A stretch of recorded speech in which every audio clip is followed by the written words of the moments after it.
Can I now invite Mr. Nicck to say a few words? I think Nicck is already there in Calcutta. Nicck is an experienced career diplomat, being a graduate of Cambridge, having worked in countries as far as Chile, Brazil, Algeria, China, Bangladesh, and now in Kolkata, the city of joy.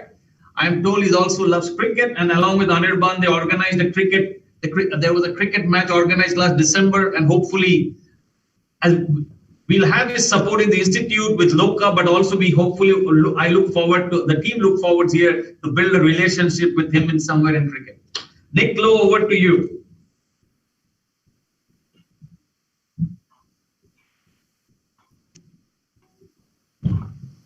I think you're on mute. I think we can't hear you. Nicck. Just a minute. Okay. Now we can start. We good to go? Can you hear me? Yes. Nicck, we have the same color of shirts today. You're in pink, I'm also in pink. Oh, that's very interesting. It's an auspicious color. Oh, right. Auspicious color, auspicious day. Mr. Basu, board colleagues here at the Institute of Cost Accountants of India, Lord Patel, Professor Colton, Anirban, Udayan, Kevin, and anyone I've not mentioned, my compliments for joining us, and congratulations on the opening of the London Overseas Centre of Cost Accountants. The right project in the right place at the right time. 23rd of January, you've heard it's 125th anniversary of Chandra Bas's birth. The new year has also marked a psychological turning point here in West Bengal. There's an energy out there. There's a sense of a new start and a better future. People are emerging. This is one of the first occasions where we've physically got together for the last 10 months. It's refreshing and it's reassuring. Nowhere on the planet is a more social society than Calcutta. It thrives on personal contact. And it reminds me very much that woman is a social animal, and that humankind's greatest achievements are born of common purpose and of joint action. And my goodness, we're going to need that as we build back from COVID and as we face not only the challenge of climate change, but all the other great global issues of our time. Kevin, you mentioned that in happier times, Prime Minister Boris Johnson, if not here, would have been about to get off the plane. I think this will be the first Republic Day parade in India in something like 45 years. It's not had a foreign leader present. It's a great pity he can't come, but we know why not, because of the COVID situation back in the UK. When he does come, and it's not a case of if he comes, when he comes, we will be announcing, together with the Honourable Prime Minister, this 10-year roadmap, charting an ambitious and mold-breaking future relationship between India and the UK. I do hope we give it a slightly more jazzy name than 10-year roadmap, and I've got colleagues working on that. 6 years ago, and this is something no one talks about now, when President Xi came to the United Kingdom and we agreed the global and comprehensive strategic partnership for the 21st century, which was a terrible mouthful, President Xi said, the golden era, and it stuck. So we need to come up with something like that really gives a name people can relate to. As I said, no one really talks about the golden era anymore, but that's a speech for another occasion. When that roadmap is announced, at the heart of it are going to be collaboration on health, on climate, trade and investment, defense and security, and people to people. And part of what you're doing here today and what you're going to be doing in London at LOCCA is very much in that people to people space too. Yeah, it's going to be relevant to health. Yes, it's going to be relevant to climate, but quintessentially, it's people to people. And all of that is going to be overlaid with our deep links in science and technology, research, innovation, and yes, education. Whichever newspaper you open at the moment, you're going to read about Covishield, the Oxford University, AstraZeneca, Serum Institute of India, COVID-19 vaccine, and quite rightly so too. It's a game changer. Vaccines do not carry flags, and I know both Indian colleagues and British colleagues hope that we don't get into the excesses of vaccine diplomacy in the weeks and months to come. Vaccines are a global good, and I think fit very nicely with the Gandhian philosophy of one world. And I hope India and the UK, through the COVAX system, will be providing that vaccine to the rest of the world, and warmly applaud India's actions in already supplying vaccines to its neighbours in Bhutan, in Nepal, in the Maldives, and some of the islands in the Indian Ocean. This is very much at the heart of this force for global good that we see at the heart of the India-UK relationship going forward. But Oxford is a university, is it not? And I want to reflect quickly on UK education. I mean, this really is absurd. We are a country with less than 1% of the population of the planet, yet we have 40% of the world's top 10 universities. 18 of the world's top 100 universities are in the UK. British diplomats don't often quote Lenin, but I'm going to. Lenin spoke of people voting with their feet. Indian students are doing that. 2018, we had less than 20,000 Indian students getting visas to study at UK universities. 2019, we had just under 40,000. In 1 year, a 93% increase. And they are right to want to come to the UK, which is a country which has the second largest number of Nobel laureates in the sciences and economics than any other country other than the United States, and per capita, more than the United States. Kevin, you rightly touched on visas, and the visa regime, now we've left the European Union, has never been more friendly, and rightly so, for a deepened partnership with India. We're already in the position where Indians constituted far and away the largest number of applicants for our so-called Tier 1, what we used to call Tier 1 visas. These are the highly skilled visas.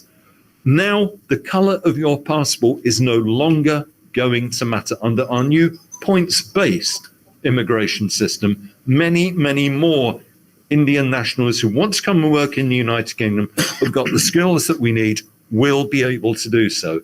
And particularly for students, there is now a 2-year post-study work visa. Will be open to all students who've graduated.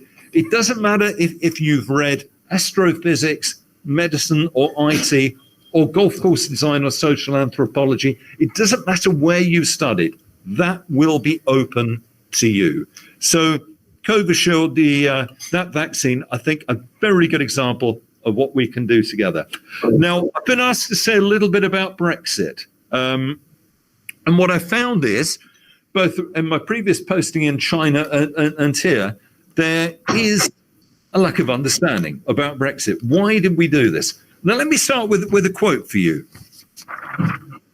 For years, all supposedly sensible pundits have told us that Brexit spells doom for Britain. Now they must eat their words. So who said that? Was it Boris Johnson? Was it a member of his cabinet?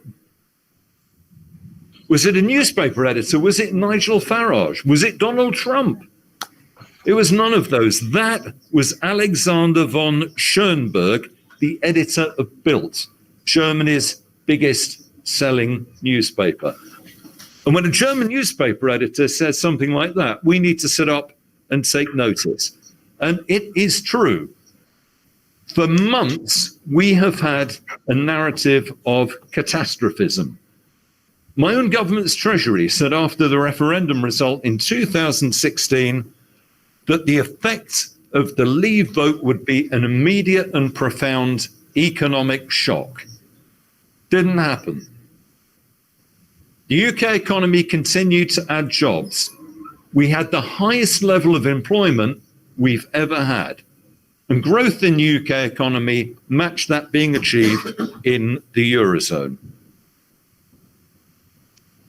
We've seen levels of investment into the United Kingdom, even given all the uncertainty about Brexit, hold up very well. And a little bit later, I'll say something about investment into fintech. Now, look, none of this must come across as in any way anti-European.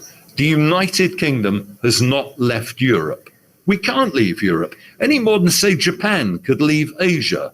Geologically, we're anchored to the continent, but we have left the European Union.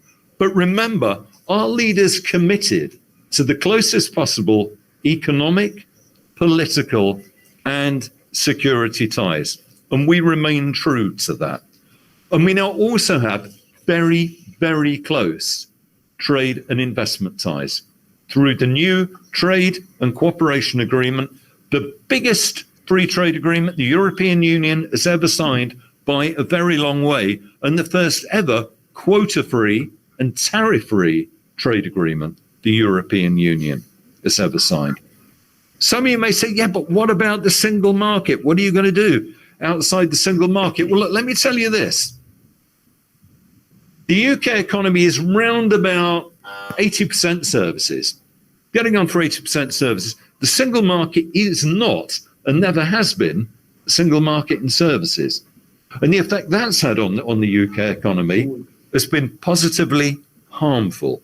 The UK has had a structural trade deficit of £79 billion a year with the European Union. Now, what's interesting, with the rest of the world, we have a trade surplus of £49 billion a year. So something is wrong. And that is reflected in the fact the single market served the big manufacturing economies of the continent very well and didn't serve the predominantly service economy of the UK very well at all. And India will understand that. India that decided against joining the regional and comprehensive economic partnership because it didn't see it being in its national interest. Well, that is why we acted in the way we did towards the European Union. Look, 95% of UK companies do not trade with the European Union, but they have to comply. They have to comply with the with the conditions single market membership brings. 60% of UK trade is with countries outside the European Union, and that trade is subject, or was subject, to tariffs, to European Union tariffs, the costs of which were borne by consumers in the United Kingdom. And the money from those tariffs did not go to the British government. It went to Brussels. Supply chains. There's been a lot of concern about supply chains. But look, the UK's largest bilateral trading partner, is it France? Is it Germany? It's not. It's the United States. We don't have a free trade agreement with the United States, and yet it doesn't affect supply chain contracts with the US. The Boeing 787, the Dreamliner, most people's favorite aircraft, with Rolls-Royce engines, 25% of that airframe by value is made in the United Kingdom. It's dependent on just-in-time delivery. And yet there haven't been any problems. And what was interesting, and this was something, I'll name drop here, this was something that Philip Hammond told me when he came to Beijing a couple of years ago, when he was still Chancellor of the Exchequer. And European colleagues had said, what are you going to do about Airbus? Because the wings of the Airbus are made at Broughton in Wales. And the threat was that this factory would be uprooted and stuck somewhere in Europe, and we would lose 20,000 skilled jobs. And Philip Hammond said to us, he turned around and said to his European colleagues, where are you suddenly going to source 20,000 highly skilled workers from? And the answer was they couldn't. So these were some of the drivers on the European side that led to that agreement at the end of the year, which is every bit as much in Europe's interest as it was in ours. This is going to enable us, being outside the European Union, is going to enable us to really aggressively drive forward our growth industries of the future. Artificial intelligence, biotechnology being just two of those. We have concluded over 60 trade deals in recent months, and there are many, many more in the pipeline. And let's remember, 85% of the global economy is outside the European Union. Before I leave it, let me just quote to you figures from the Centre for Economic and Business Research. It's a well-respected economic think tank. Every year around about Christmas time, they publish their global league table. The latest one shows the UK will outperform average EU growth over the next 15 years, that by 2035, the UK economy is projected to be 23% bigger than France's and could overtake Germany by the year 2040. Now, none of this is in the bag. None of this is in the bag. The UK economy does face some really big challenges, recovering from COVID being one of them. I think we need a lot more long-term private investment capital. We need some supply side reform. And yes, we're falling behind on vocational skills. And this is where you come in, gentlemen. This is where you come in with our vocational skills. But in the meantime, investors are also voting with their feet. London and UK technology companies have continued to attract investment despite the pandemic. London-based companies raised $8.3 billion between January and September last year. The latest data from Deal Room shows London's fintech sector between January and September attracted $3.6 billion. That was second in the world, behind only Silicon Valley, San Francisco, more than New York, and more than the rest of the European Union put together. The UK's thriving venture capital tech community raised $5 billion in new funds in the first 6 months of last year. We had 7 new unicorns in 2020 in the tech sector. Unicorn, probably aware, a company that attains a market value of more than $1 billion. We have another 130 companies valued at between $250 million and $800 million. So the supply chain is there. As I said, it is the right project in the right place at the right time. I promised you our support, and I wish you every success with it, although I don't think you're going to need good luck. Thank you very much.